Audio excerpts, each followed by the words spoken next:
নির্বাচনের আগে নির্বাচনকে সুষ্ঠু উৎসবমুখর সুশৃঙ্খল করার এই প্রস্তুতি আমার এই 17 বছর লাইফে আমি দেখি নাই।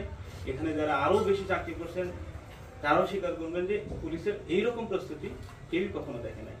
আপনারা ইতিমধ্যেই জানেন যে এই নির্বাচনকে সামনে রেখে বাংলাদেশ পুলিশের এক বৃহত্তর প্রস্তুতি চলছে। এটা কি আপনারা জানেন?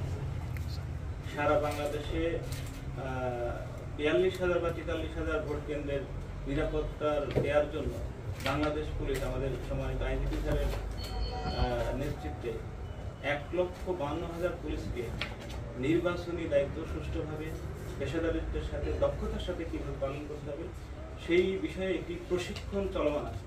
এটা সম্ভবত আপনারা জানেন। আমি মনে করি বাংলাদেশ পুলিশের ইতিহাসে নির্বাচনের আগে নির্বাচনকে সুষ্ঠু উৎসবমুখর সুশৃঙ্খল করার এই প্রস্তুতি আমার এই 17 বছর লাইফে আমি দেখি নাই।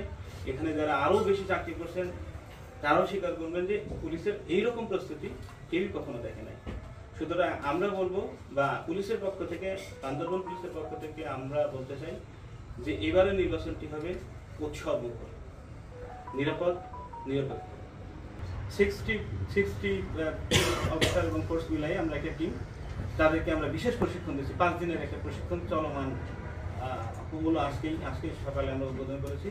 সেখানে আমরা ক্রাউড কন্ট্রোল ম্যানেজমেন্ট, যেটা আমরা পাবলিক অর্ডার ম্যানেজমেন্ট বলি, অনেক ক্ষেত্রে পাবলিক অর্ডার ম্যানেজমেন্ট, লোক আসবে তাদের কিন্তু একটা ম্যানেজমেন্টের প্রয়োজন আছে। কে কোথায় বসবে, কে কোন দিকে যাবে, কার সীমানা কতটুকু হবে, এইগুলো কিন্তু public order management.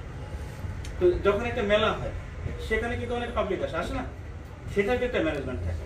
Public order management এরকম না যে কেউ মোটামারি করছে আমরা সেখানে ঠেকাবো বা আমরা দুই পক্ষের মাঝখানে দাঁড়িয়ে এটাও একটা পাবলিক অর্ডার ম্যানেজমেন্ট বটে।